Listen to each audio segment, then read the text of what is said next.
안녕하세요, 여러분. 여러분의 구독과 좋아요는 정말 큰 힘이 됩니다. 이번에 아주 흥미로운 분석 기사가 나왔는데요. 3일 전 모틀리풀에서 나온 당신을 백만장자로 만들어줄 픽테크 새 기업이라는 분석입니다. 바로 살펴보겠습니다. 보유한 주식 한 개가 백만장자가 되는데 크게 도움이 되지는 않겠지만 드물게 예외가 있는데요.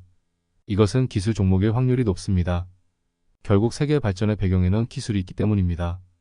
그렇기 때문에 기술주는 지난 30년간 평균적으로 시장보다 높은 수익률을 기록해왔고 앞으로도 수십 년 동안 계속 그럴 가능성이 큽니다.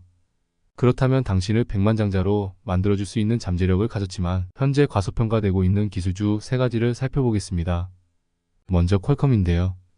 데스크톱 또는 노트북 컴퓨터를 소유하고 있다면 인텔이 만든 프로세서가 탑재되어 있을 가능성이 높습니다. 그리고 인공지능 AI 플랫폼의 사용자라면 잘 모르시더라도 엔비디아의 기술이 시스템의 핵심에 있을 것입니다.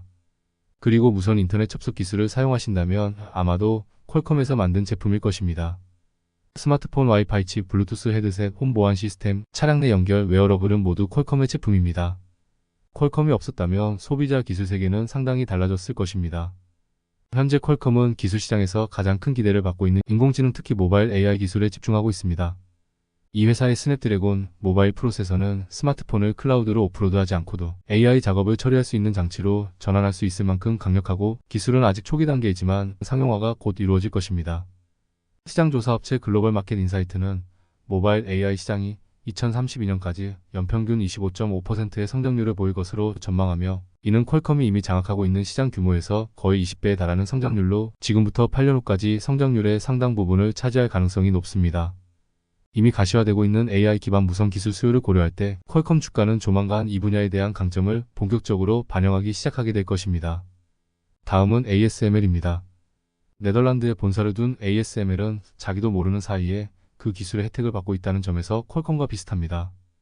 ASML은 칩 제조업체가 자체 프로세서와 회로 기판을 제조하는 데 도움이 되는 장비를 만듭니다. 이를 리소그래피 또는 ASML의 경우 극자외선 또는 UV 리소그래피라고 합니다. 이는 빛을 사용하여 전도성 물질의 패턴을 기판에 분사하여 최종적으로 컴퓨터 칩이 되는 기술입니다. 이 공정은 다른 접근 방식보다 비용 효율적이며 빛을 기반으로 초소형 하드웨어를 만들 수 있기 때문에 더 높은 성능의 반도체 칩을 만들 수 있습니다. 이러한 칩 제조 시스템은 각각 수억 달러에 판매될 수 있습니다. 이것이 바로 지난 10년 동안 1000%, 지난 20년 동안 6000%까지 주가가 상승한 주된 이유입니다. 이 칩 제조 기술의 중요성과 ASML의 시장 지배력을 알아본 성견지명을 가진 투자자들은 이미 여러 백만장자를 탄생시켰습니다. 이 분야에서는 진정한 라이벌이 없습니다. 제너레이티브 AI 지원 스마트폰과 같은 기술의 사용이 증가함에 따라 더 나은 반도체 파운드리 솔루션에 대한 수요가 계속 증가하고 있을 뿐만 아니라 가속화되고 있습니다.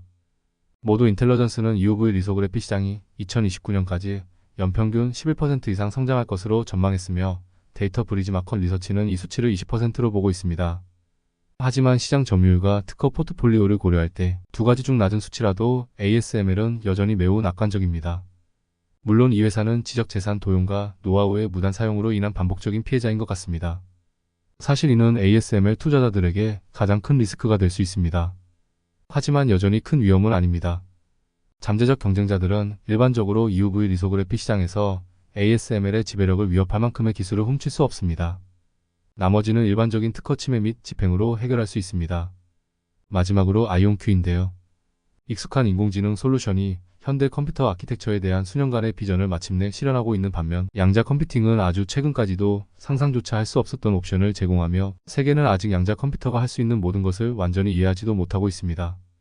리서치 기관인 스카이캐스트는 전 세계 양자 컴퓨팅 시장이 2031년까지 연평균 약 31%의 속도로 성장하여 작년보다 8배 더 커질 것으로 전망하고 있습니다. 이러한 진화 과정에서 아이온큐의 역할은 양자 컴퓨팅 시스템을 구축한 다음 이를 판매하거나 시간 기반 액세스를 임대하는 것입니다. 이 회사는 올해 1분기에 전년 대비 77% 증가한 760만 달러 상당의 사업을 수행했으며 이는 올해 전체 및 내년 성장 전망에 부합하는 수치입니다. 물론 여전히 수익이 크지 않습니다. 또한 양자 컴퓨팅 시스템을 구축하는 기술 회사가 아이온큐만 있는 것도 아닙니다.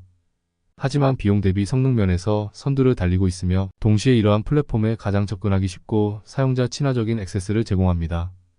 실제로 아이온큐의 CEO인 피터 채프먼은 업계에서 가장 시장성이 높은 기업이 되기 위해 자사의 기술이 광범위하게 채택되는 것은 불과 몇 년 후의 일이라고 확신합니다.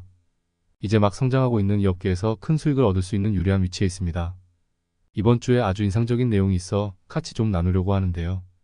도널드 트럼프 미국 전 대통령형 공화당 대선 후보인 미국을 비트코인의 수도, 비트코인 슈퍼파워로 만들겠다는 발표를 했는데요.